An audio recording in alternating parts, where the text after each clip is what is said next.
nadadapa, bumabangon. Gaya ng puno, hindi pumapalag. Hey there, Nocturnes! So, ngayon, tingnan nyo yung progress natin sa pagkabit ng wallpapers. Malapit na mabuo ng tuluyan. Sa episode na ito, gusto ko lang klaruhin yung aking stance sa... Sorry, wala akong stand ngayon na wala akong camera stand. Pero anyway, okay lang yung at least mas authentic kapag hawak ko yung camera, diba? Ngayon, gusto ko pag-usapan yung tungkol sa pagtitipid. At ano ba yung talaga binibili natin kapag nag-spend tayo ng ating mga pera, mga credit o banknotes. Okay, klaruhin lang natin bakit tayo nagtitipid. Titipid tayo para mabili natin yung mga gusto natin mabili na sa tingin natin ay pupuno ng ating pangangailangan. At ano ba yung kadalasang pangangailangan ng mga tao? No?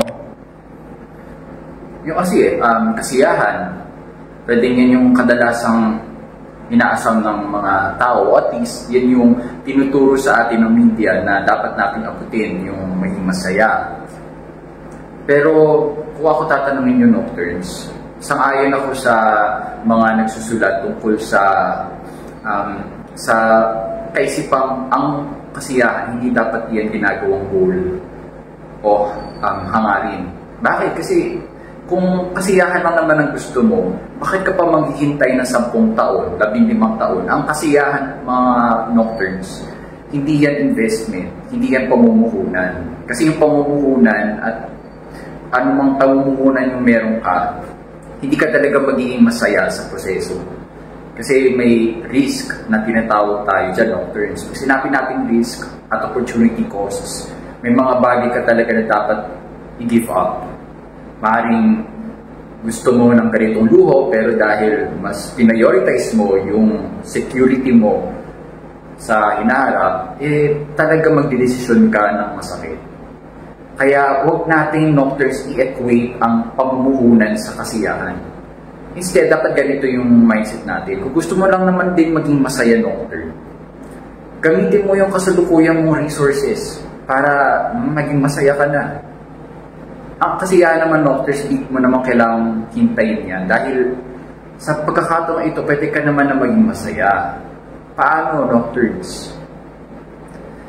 Okay, gusto mong maging masaya sa pagkakataon ito. Ano ba yung meron kang ngayon na budget na pwedeng iset na kaya ng funds mo? Di ba pwede yung mag-aya ka ng mga kaibigan mo, gumala kayo? Mas lalo na nga yung holiday season. Alam niyo, Nocturnes, first time ko, prioritize ko yung aking social gatherings.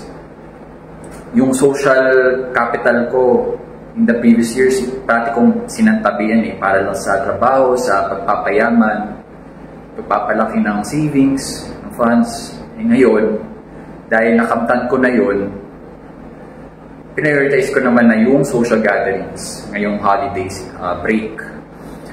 Kaya Nocturnes, kagaya ng ginawa ko, naghintay ba ako ng 10 taon bago ako maging masaya? Hindi.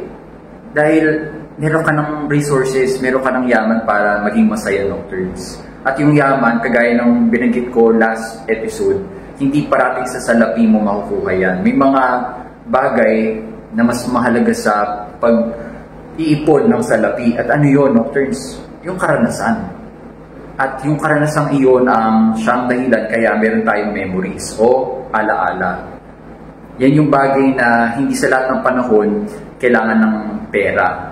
Kasi sa pagkakataong ito, yung panonood mo ng videos ko, pwedeng maging memorable moments yan para sa'yo. Maring nasa party ka ngayon, nababago, tapos piniling mong manood ng Nocturnal Sage kasi wala kang makausap na tungkol sa mga ganitong bagay.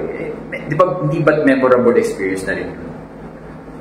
Kaya gusto ko lang sa holiday season na ito, ituring mong pinagkukunang yaman ang oras. Yung sandaling ito, bawat sandaling maliliit na tinitake for granted natin, at magpasalamat tayo sa mga sandaling ito. Okay? Pagdating sa pagtitipid, ihiwalay natin, Nocturnes, ang lesson natin for today, ihiwalay ang pamumuhunan sa kasiyahan. Kung kasiyahan ang nais mo, pwede mo naman yan makamtan ngayon. Kailangan mo lang gamitin yung kasalukuyan mong meron ka para ma-achieve yun. So, nag-make sense ba, Nocturnes? Mag-comment ka lang sa baba kung may mga tanong ka o may gusto kang i-share.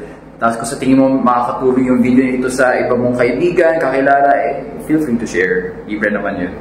Maliban lang sa data mo. Okay? Kung gusto mo lang dagdagan yung data, o di mo naman, di naman issue sa'yo yung pagkakaroon ng additional digital footprint. That is. So, pagpapatuloy ko na, Nocturnes, yung aking trabaho sa aking pamumuhunan. Pagpapatuloy ko na pagkabit ng wallpapers. Kasi sa susunod na episode, panatilihin ang iyong tikas. Ituon mo na ang pansin sa mahalaga, ambisyon mo at hindi ang sa iba. Paano mo maipagtatanggol ang gaya mo kung parati